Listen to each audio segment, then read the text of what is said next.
والسلام على من لا نبي بعده أما بعد فأعوذ بالله من الشيطان الرجيم بسم الله الرحمن الرحيم ما كان محمد أبا أحد من رجالكم ولكن رسول الله وخاتم النبيين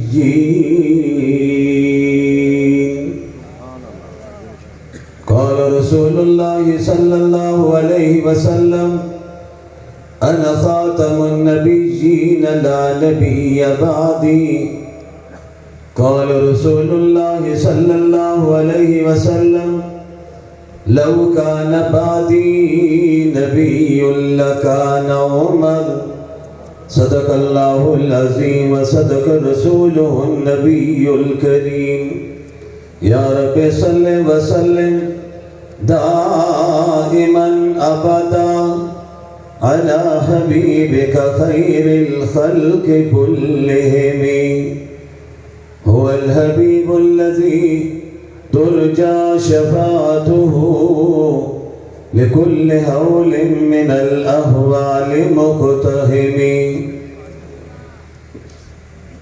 قدم قدم پہ برکتیں نفس نفس پہ رحمتیں جہاں جہاں سے وہ شفیع آسیاں گزر گیا جہاں نظر نہیں پڑی وہاں ہے رات آج تک وہیں وہیں سحر ہوئی جہاں جہاں گزر گیا ہر حال میں حق بات کا اظہار کریں گے منبر نہیں ہوگا تو سردار کریں گے بڑی محبت سے ایک مرتبہ بآواز بلند درود پاک کا تحفہ بھیج دیجیے اللہم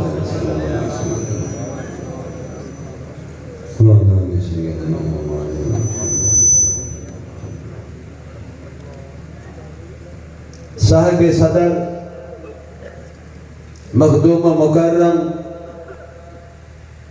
حضرت مولانا ناصر الدین حاکوانی دامت برکاتہم العالیہ ہم سب کے مخدوم حضرت مولانا خواجہ خلیل احمد صاحب دامت برکاتہم العالیہ سٹیج پر تشریف فرما علماء کرام زعماء قوم اہل علم اور میرے بڑے محترم سیالکوٹ کے باہمت اور غیرت مند مسلمانوں سیالکوٹ کے عاشقان مصطفیٰ میں سب سے پہلے عالمی مجلس تحفظ ختم نبوت کو آج سیالکوٹ میں عظیم الشان ختم نبوت کانفرنس کے انعقاد پر دل کی گہرائیوں سے مبارکباد پیش کرتا ہوں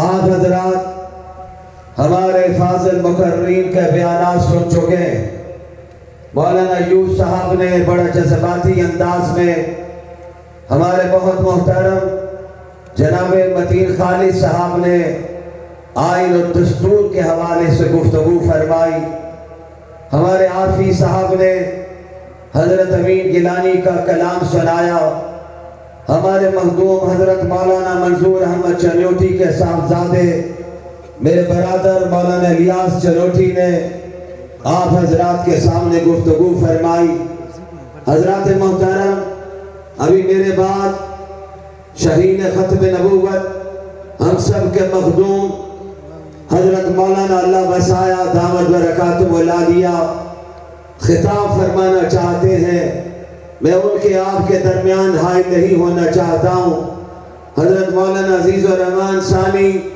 مولانا عبدالنعیم صاحب نے حکم دیا تھا کہ مجھے آج کے اس کانفرنس میں حاضری دینی ہے میں ان کا شکریہ ادا کرتا ہوں کہ انہوں نے اس کانفرنس میں حاضری کا موقع دیا ہے میرا ایمان کہ ہماری نجات کے لیے انشاءاللہ اسی کانفرنس سے ہی کافی ہے آواز آنی چاہیے آپ کے انشاءاللہ سیالکوٹ والوں، شہر مشرق کے ماننے والوں، علامہ اقبال کے شہر میں رہنے والوں، علامہ اقبال کی شاعرانہ انداز نے دنیا میں بڑے بڑے نامور عاشق پیدا کیے تھے۔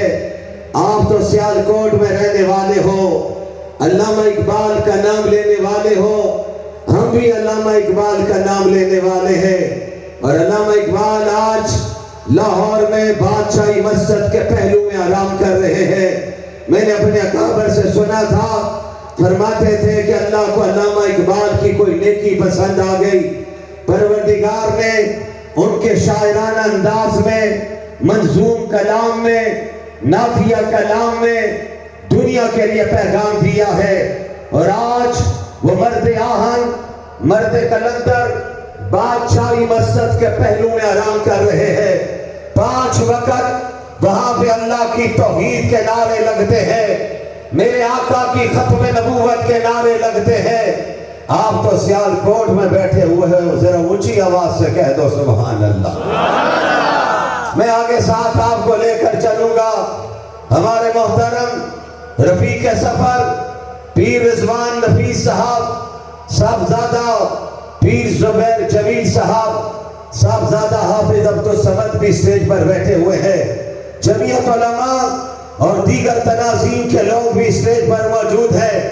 میں تفصیل میں نہیں جانا چاہتا ہوں، اختصار سے اپنا حصہ یہاں پہ آپ کے سامنے رکھنا چاہتا ہوں۔ اور میرا جی چاہتا ہے، ابھی میرے بھائی متین خالد صاحب ایجنسیوں کے لوگوں کو مخاطب کر کے کہہ رہے تھے، میری باتیں نوٹ کیجئے۔ یقیناً ایجنسیوں کے لوگ سب کی باتیں نوٹ کر رہے ہیں، لیکن ایک رپورٹ آسمان کے فرشتے بھی تیار کر رہے ہیں۔ میرا جی چاہتا ہے فرشتے جہاں پر میری رپورٹ تیار کرے، مولانا اللہ وسایہ کی رپورٹ تیار کرے، اس میں آپ کا حصہ بھی پڑے۔ آپ بھی جب نعرہ لگاتے ہیں، آپ کا حصہ پڑتا ہے، سبحان اللہ کہتے ہیں، آپ کا حصہ پڑتا ہے۔ اور رات کا کافی حصہ بیت چکا ہے، اور شاعر نے خوب کہا تھا، یہ وقت تقریر کا نہیں ہے، یہ وقت ملک و قوم کی تقدیر کا ہے۔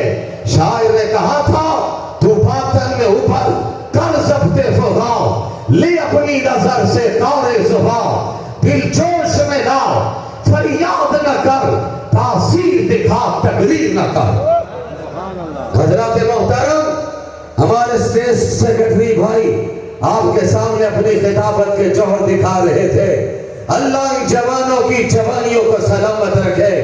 ختم نبوت کے عاشقوں، میں آپ کے لیے صرف ایک بات شاعرانہ انداز میں کہنا چاہتا ہوں، شاعر کا وہ انداز آپ کے سامنے رکھنا چاہتا ہوں۔ شاعر بھی کون تھا؟ مولانا ظفر علی خان جیسے شعراء گزرے ہیں، جنہیں سید عطا اللہ شاہ بخاری کی رفاقت ملی ہے۔ کون سید عطا اللہ شاہ بخاری؟ جس کی رگوں میں ہاشمی خون تھا، حسینی خون تھا۔ انگریز نے، سامراج نے شاہ جی کو دبانے کی کوشش کی تھی، اور شاہ جی نے کہا تھا، ظالموں میری رگوں میں حسینی خون دوڑ رہا ہے۔ حسین نے کربلا کے میدان سے ڈٹنے کا سبق دیا ہے، جھکنے کا نہیں دیا ہے۔ نعرہ تکبیر! امیر شریعت سید عطا اللہ شاہ بخاری، اکابرین علماء امت۔ ایک منٹ، آپ کے نعرے کا جواب کا مجھے مزہ نہیں آیا۔ میں لاہور سے آیا ہوں، زندہ دلان لاہور کو آپ جانتے ہیں، میرے اکابرین بیٹھے ہوئے ہیں، ان کی موجودگی میں آپ کے نعرے کی آواز لاہور تک جانی چاہیے، بلکہ مجھے کہنے دیجئے بنی گالا تک جانی چاہیے۔ اور شاعر نے کہا تھا، لگاتا تھا تو جب نعرہ، خیبر توڑ دیتا تھا، حکم دیتا تھا، سمندر کو رستہ چھوڑ دیتا تھا۔ نعرہ تکبیر! تاج و تخت ختم نبوت، تاجدار ختم نبوت، اکابرین علماء امت، جمعیت علماء اسلام، مولانا محمد امجد خان۔ نہیں، میرے اکابرین زندہ باد ہے، جنہوں نے کارنامے سر انجام دیے۔ آج اس میرانہ سالی میں، بڑھاپے میں، بخار میں،